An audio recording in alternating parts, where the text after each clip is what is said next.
स्त्री के अस्पर्श दिन और धर्म। आज सुबह 7 बजे से लेकर 9:30 बजे तक पूर्ण सूर्य ग्रहण था। मोक्ष के बाद ही स्नान और सारा काम करना था। घर में भगवान की पूजा भी तभी होनी थी। 80 वर्षीय रामेश्वरी जी ने रात को ही अपनी बहू सुलक्षणा को सब कुछ समझा दिया था। उसी के अनुसार सबसे पहले सुलक्षणा जी ने स्नान किया और रसोई घर में नाश्ता बनाने लगी। रामेश्वरी के पुत्र और सुलक्षणा के पति रमेश सिंह और पोते वंश ने भी स्नान करके नाश्ता किया और अपनी दुकान चले गए। उसके बाद रामेश्वरी जी के कहे अनुसार सुलक्षणा मंदिर में दान करने के लिए 1.25 सेर गेहूं और दान पुण्य की अन्य सामग्री एक थैले में रखने लगी। रामेश्वरी जी हमेशा अपने दहेज में मिले पीतल की कलसे और पीतल के लोटे से ही स्नान करती थी। उन्हें प्लास्टिक की बाल्टी बिल्कुल न भाती। क्योंकि कलसा बाथरूम में बहुत जगह घेर लेता था, इसलिए रामेश्वरी जी उसको अपने कमरे में मसहरी के नीचे रखती थी।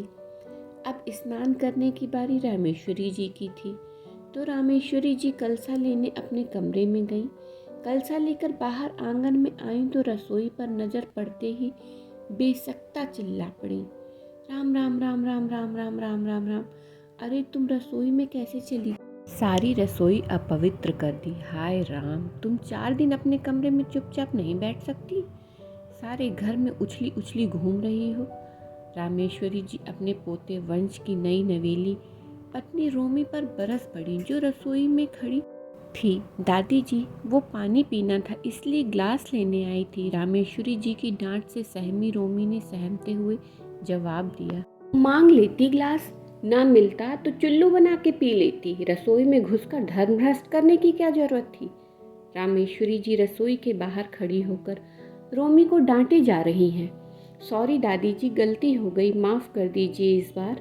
रोमी ने अपने कान पकड़ते हुए कहा, आइंदा ऐसी गलती नहीं होगी, मैं पूरा ध्यान रखूंगी, कहकर रोमी पाँव छूने रामेश्वरी जी की तरफ लपकी। दूर दूर दूर दूर दूर, मुझे स्पर्श मत करना। रोमी के स्पर्श से बचने के लिए रामेश्वरी जी छिटक कर पीछे हो गई और अपनी बहू सुलक्षणा से बोली, क्यों री सुलक्षा, तुमने अपनी बहू को इस घर के नियम कायदे नहीं समझाया अभी तक? वो माँ जी, बताया तो सब कुछ था, मगर बहू के मायके में इसको छूत नहीं मानते हैं, इसलिए उसकी आदत नहीं पड़ी है अभी। सुलक्षणा ने अपनी सफाई पेश की, देखो रीमा, तुम्हारे मायके में क्या परंपराएं हैं क्या नहीं, वो सब भूल कर इस घर के रीति रिवाजों को बहुत जल्दी सीख लो। मैं आइंदा ये अधर्म बर्दाश्त नहीं करूँगी। रामेश्वरी जी ने अपनी कड़क उंगली रोमी की तरफ उठाकर उसे सख्त ताकीद की। जी दादी, कहकर रोमी बिना ग्लास लिए सर झुकाकर धीरे धीरे अपने कमरे में चली गई। उसके बाद रामेश्वरी जी अस्फुट स्वर में बड़बड़ाती हुई कलसा लिए स्नानागार में चली गई। सुलक्षणा थैला उठाकर मंदिर निकल गई और चूंकि रोमी अस्पर्श चल रही थी, कोई काम नहीं कर सकती थी, इसलिए उसके स्नान करने की बारी सबसे आखिरी में थी। सो वो अपने कमरे में एक मैगजीन लेकर बैठ गई। कुछ देर बाद उई माँ बचाओ के साथ एक जोरदार धमाके की आंगन में आती आवाज़ रोमी को सुनाई दी। वो मैगजीन फेंक कर बाहर भागती हुई आंगन में आई। आकर देखा तो रामेश्वरी जी बाथरूम के बाहर फिसल कर गिर पड़ी हैं। उनके स्पेशल पीतल का कलसा उनके हाथ से छूटकर आंगन की तरफ लुढ़का जा रहा है। दादी, हाय मेरा हाथ, कहकर असीम वेदना से कराह रही हैं। उन्होंने उठने की कोशिश की तो उठ न सकी, पैर में भी मोच आ चुकी थी, सर दीवार से टकरा गया था।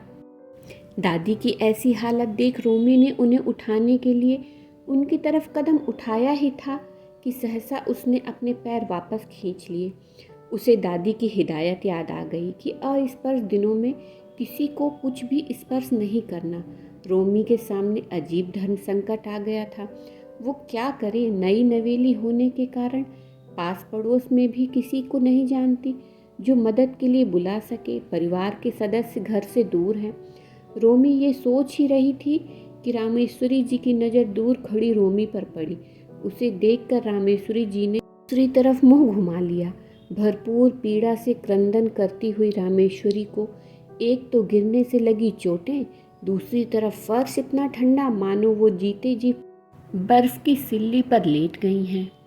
रही सही कसर स्नानागार से गीली धोती लपेटकर निकलने की आदत ने पूरी कर दी थी। कड़कड़ाती ठंड से कपकपाती हुई रमेश्वरी जी ने एक बार फिर रोमी को मुंह घुमाकर देखा।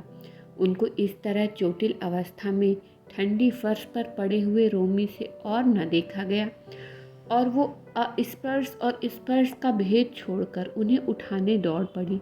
रोमी अपनी शरीर का सहारा देकर रामेश्वरी जी को उठाने लगी।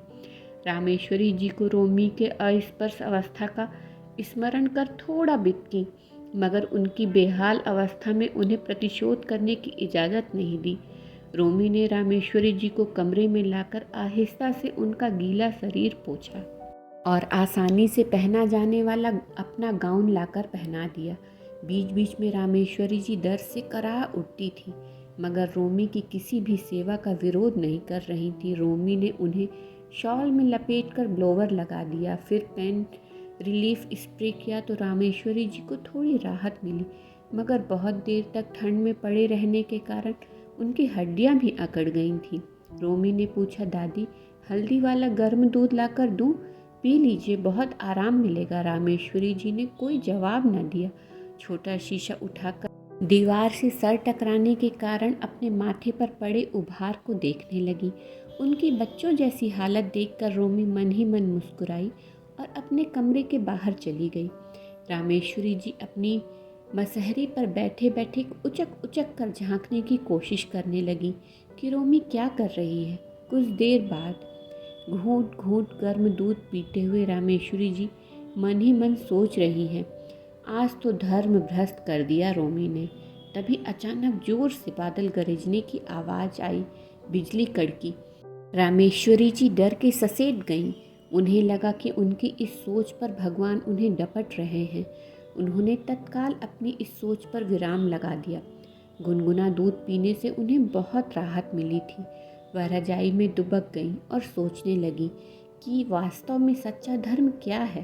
परंपराओं और रीति रिवाजों का धर्म जो मैं निभाती रही इतनी सालों से, वो, या वो जो रोमी ने आज निभाया है, वह इंसानियत का धर्म, या दोनों ही धर्म सही हैं अपनी अपनी जगह समयानुसार? शायद दोनों ही सही हैं, क्योंकि अस्पर्श दिनों के नियम कहीं न कहीं उन दिनों स्त्रियों को आराम को ध्यान में रखकर बनाए गए हैं।